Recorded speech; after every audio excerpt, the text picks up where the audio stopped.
ಎಲ್ಲರಿಗೂ ನಮಸ್ಕಾರಗಳು. ನಾನು ಸಾವಿತ್ರಿ ಅಂತ.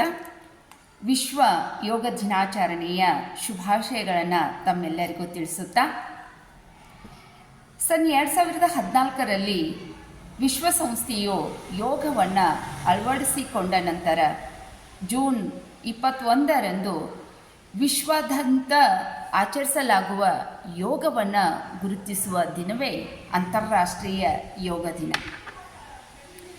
ಈ ಯೋಗ ದೈಹಿಕ ಮತ್ತು ಮಾನಸಿಕವಾಗಿ ಸದೃಢವಾದ ಮನದಲ್ಲಿ ಏಕಾಗ್ರತೆಯನ್ನು ಹೆಚ್ಚಿಸಲು ಒಂದು ದಿವ್ಯವಾದಂತಹ ಶಕ್ತಿಯನ್ನು, ಒಂದು ಸಂಕೇತವಾದಂತಹ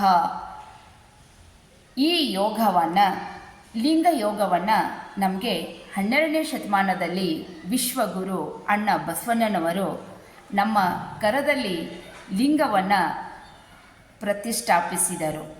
ಇದಕ್ಕೆ ಲಿಂಗ ಯೋಗ ಅಂತಂದು ಕರೀತಾ ಇದ್ದಾವೆ. ಅಂಗದಲ್ಲಿ ಇರುವಂತಹ ಲಿಂಗವನ್ನು ಏಕಾಗ್ರಚಿತ್ತವಾಗಿ, ಸಮಚಿತ್ತವಾಗಿ ನಮ್ಮ ಆಂತರಿಕ ಮತ್ತು ಶುದ್ಧ ಮನಸ್ಸಿನಲ್ಲಿ ನಮ್ಮೆಲ್ಲ ಅವಗುಣಗಳನ್ನು ಹೊರಗೆ ಹಾಕಿ ಕಾಮ, ಕ್ರೋಧ, ಲೋಭ, ಮೋಹ, ಮದ, ಮತ್ಸರ ಈ ಅರಿಷಡ್ವರ್ಗಗಳು ಒಳಗಿಡುವಂತಹ ನಮ್ಮ ವೈರಿ ಇರುವಂತಹ ಮನಸ್ಸನ್ನು ತಿಳಿಯಾಗಿಗೊಳಿಸುವಂತಹ ಒಂದು ಲಿಂಗ ಯೋಗವನ್ನು ವಿಶ್ವಗುರು ಬಸವಣ್ಣನವರು ನಮ್ಮೆಲ್ಲರ ಕೈಯಲ್ಲಿ ಪ್ರತಿಷ್ಠಾಪಿಸಿದರು. ಯಾವುದೇ ರೀತಿಯಾದಂತಹ ತಾರತಮ್ಯ ಮಾಡದೆ ಅತ್ಯಂತ ಕೆಳಜಾತಿಯವರಿಂದ ಹಿಡ್ಕೊಂಡು ಎಲ್ಲ ವರ್ಗದವರಿಗೂ ಗುರು ಲಿಂಗ ಜಂಗಮ ಒಂದು ಸ್ಥಾನಕ್ಕೆ ಒಂದು ಉತ್ತಮವಾದಂತಹ ಬೆಲೆಯನ್ನು ಕಲ್ಪಿಸಿಕೊಟ್ಟಂಥದ್ದು 12ನೇ ಶತಮಾನದಲ್ಲಿ. ಅಂತಹ ಒಂದು ಶಕ್ತಿಯನ್ನು ತುಂಬಿದಂಥವರು ನಮಗೆ ವಿಶ್ವಗುರು ಅಣ್ಣ ಬಸವಣ್ಣನವರು. ಇವಾಗ ನಾವು ಏನಾಗ್ತಾ ಇದ್ದೇವಪ್ಪ ಅಂತಂದರೆ, ಆವಾಗಿನ ಕಾಲದಲ್ಲಿರುವಂತಹ ಮಾನವ ಒಂದು ವಿಶ್ವ ಚೈತನ್ಯವನ್ನು ತನ್ನ ಅಂಗದಲ್ಲಿ ಪ್ರತಿಷ್ಠಾಪಿಸಿಕೊಂಡು ತಾನೇ ದೇವರಾಗುವಂತಹ ಶಕ್ತಿಯನ್ನು ನಮಗೆ ಪರಿಚಯಿಸಿದ್ದು ನಿಮ್ಮೆಲ್ಲರಿಗೂ ಗೊತ್ತೇ ಇದೆ. ಇವತ್ತು ನಾವು ಈ ಅರಿವನ್ನು ಮೂಡಿಸಲಿಕ್ಕೆ ವಿಶ್ವ ಆದ್ಯಂತವಾಗಿ ಯೋಗ ದಿನಾಚರಣೆಯನ್ನು ಆಚರಣೆಯನ್ನು ಮಾಡ್ತಾ ಇದ್ದೇವೆ. ಇವತ್ತು ನಾವೆಲ್ಲರೂ ಆಚರಣೆ ಮಾಡಿದಂಥದ್ದು ಯೋಗ ದಿನಾಚರಣೆ ಅಂತ. ಯೋಗ ಅಂತಂದರೆ ನಾವೆಲ್ಲರನ್ನ ಸೇರಿಸುವಂಥದ್ದು ಒಂದು ಸುಯೋಗ. ಯೋಗ ಅಂದರೆ ಸಂಧಿಸುವುದು, ಕೂಡಿಸುವುದು, ಎಲ್ಲ ಜನರನ್ನು ಒಟ್ಟಿಗೆ ಕೂಡಿಸುವುದು. ಆ ಎಲ್ಲ ಜನರು ಒಟ್ಟಿಗೆ ಕೂಡಿ ನಾವು ತಲ್ಲೀನರಾಗೋದು, ನಾವು ದೇವರಾಗೋದು, ನಮ್ಮ ಅವಯವಗಳಿಗೆ ಒಂದು ಶಕ್ತಿಯನ್ನು, ಪುನಶ್ಚೇತನವನ್ನು ಕೊಡುವುದು. ಹೀಗೆ ಕೊಟ್ಟಾಗ ನಮ್ಮಲ್ಲಿರುವಂತಹ ಭೇದ ಭಾವ ಅಳಿದು ನಾವೆಲ್ಲರೂ ಒಂದುಗೂಡ್ತಾ ಇದ್ದೇವೆ. ನಮ್ಮ ಮನಸ್ಸನ್ನು ಏಕಾಗ್ರಚಿತ್ತಗೊಳಿಸ್ತಾ ಇದ್ದೇವೆ. ನಮ್ಮಲ್ಲಿ ಯಾವುದೇ ರೀತಿಯಾದಂಥ ಭೇದ ಭಾವ ಇಲ್ಲ. ಹೆಣ್ಣು ಅಲ್ಲ, ಗಂಡು ಅಲ್ಲ, ಅಂತರ್ಜಾತಿ ಅಂದರೆ ಮೇಲ್ಜಾತಿ ಕೆಳಜಾತಿ ಇದ್ಯಾವುದೂ ಇಲ್ಲ ಅನ್ನುವಂತಹ, ಈತ ಬಡವ ಇದ್ದಾನೆ, ಈತ ಶ್ರೀಮಂತರಿದ್ದಾನೆ ಅನ್ನುವ ಎಲ್ಲವನ್ನ ಅಳಿಸಿ ಹಾಕಿ ನಾವೇ ದೇವರಾಗೋದು, ನಮ್ಮಲ್ಲಿನೇ ಒಂದು ದೈವತ್ವದ ಕಳೆಯನ್ನು ರೂಪಿಸುವಂತಹ ಒಂದು ಶಕ್ತಿ ಇವತ್ತಿನ ದಿವಸ ಯೋಗ ಅನ್ನೋದಕ್ಕೆ ಒಂದು ಬಲ ತುಂಬಿದಂತಹ ದಿವಸ. ಅಂತಹ ಯೋಗ ದಿನಾಚರಣೆಯನ್ನು ನಾವು ವಿಶ್ವ ಆದ್ಯಂತವಾಗಿ ಆಚರಣೆ ಮಾಡಿದ್ವಿ. ನಮ್ಮೆಲ್ಲರ ಒಂದು ಸುಯೋಗ ಅಂತ ನಾನು ಹೇಳ್ತಾ ಇದ್ದೇನೆ.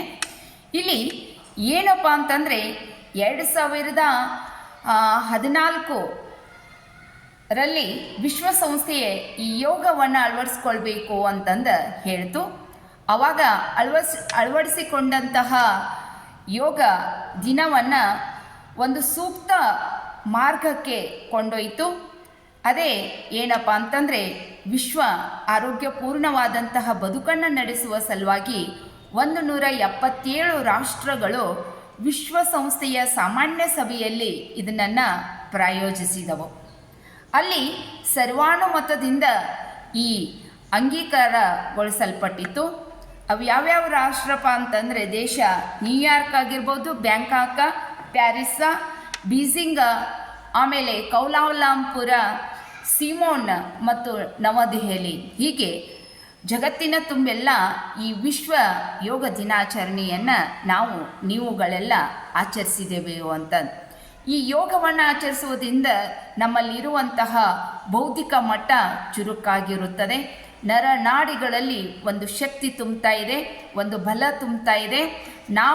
ನಾವಾಗಿರ್ತಾ ಇದ್ದೇವೆ. ನಮ್ಮ ಮನಸ್ಸು ಒಂದು ಕಡೆ ಇರ್ತದೆ, ನಮ್ಮ ಚಿತ್ತ ಒಂದು ಕಡೆ ಇರ್ತದೆ, ನಮ್ಮ ಧ್ಯಾನ ಒಂದು ಕಡೆ ಇರ್ತದೆ, ಎಲ್ಲೋ ಇರ್ತದೆ. ವಿದ್ಯಾರ್ಥಿಗಳ ಮನಸ್ಸು ಪಾಠದಲ್ಲಿ ಕೇಂದ್ರೀಕರಿಸುವಂತಹ ಈ ಯೋಗ, ಈ ಚಿತ್ತ, ಅವರ ಬುದ್ಧಿ ಎಲ್ಲವೂ ಏಕಾಗ್ರ ಚಿತ್ತವಾಗಿರುವಂಥದ್ದು ಒಂದು ಯೋಗ ಇದೆ ನಮಗೆ ಯೋಗ ಅನ್ನೋದು. ಹಾಗಾದರೆ ಇಂತಹ ದಿನಾಚರಣೆಯನ್ನು ಇವತ್ತಿನ ದಿವಸ ನೀವುಗಳೆಲ್ಲ ಆಚರಣೆ ಮಾಡಿದ್ದೇವೆ. ತುಂಬ ಇದನ್ನು ಯೋಗ ಅಂತಂದರೆ ನಮ್ಮ ಮನಸ್ಸಿಗೆ ಒಂದು ಚೈತನ್ಯವನ್ನು ತಂದುಕೊಳ್ಳುವಂಥ ದಿವಸ ಇದು. ಇವತ್ತಷ್ಟೇ ಅಲ್ಲ, ನಿರಂತರವಾದಂಥ ಈ ಕ್ರಿಯೆ ನಡೆಯುವುದರಿಂದ ವ್ಯಕ್ತಿಗಳಿಗೆ ಆಯುಷ್ಯನೂ ವೃದ್ಧಿಸ್ತದ, ಆರೋಗ್ಯನೂ ವೃದ್ಧಿಸ್ತದ, ಸಮಾಜಕ್ಕೆ ಒಂದು ಜಂಗಮ ಚೈತನ್ಯವನ್ನು ತಂದುಕೊಡ್ತಾ ಇದೆ. ತಾನು ಬದಲಾಗುವುದರ ಜೊತೆಗೆ ಸಮಾಜವನ್ನು ಬದಲಾಯಿಸಬೇಕು, ನಾನು ಬದುಕೋದರ ಜೊತೆಗೆ ಇನ್ನೊಂದು ಜೀವಿಯನ್ನು ಬದುಕಿಸಬೇಕು ಅನ್ನುವಂತಹ ಧರ್ಮ ಸಿದ್ಧಾಂತವನ್ನು ನಮಗೆ 12ನೇ ಶತಮಾನ ಕಾಲದಲ್ಲಿ ತಂದಿಟ್ಟಿದ್ದಾರೆ. ಅಂತಹ ಒಂದು ದಿವ್ಯವಾದಂತಹ ಯೋಗಾಸನ ಅನ್ನೋದು ಇವತ್ತು ನಾವು ಆಚರಣೆ ಮಾಡಿದ್ದಕ್ಕೆ ಸಾರ್ಥಕ ಆಯಿತು ಅಂತಂದು ಹೇಳ್ತಾ ಇದ್ದಾನೆ. ಕೇಳಿದ್ದಕ್ಕೆ ತಮ್ಮೆಲ್ಲರಿಗೂ ಹೃದಯಪೂರ್ವಕವಾದಂಥ ಅನಂತವಾದಂತಹ ಶರಣಾರ್ಥಿಗಳು, ನಮಸ್ಕಾರಗಳು.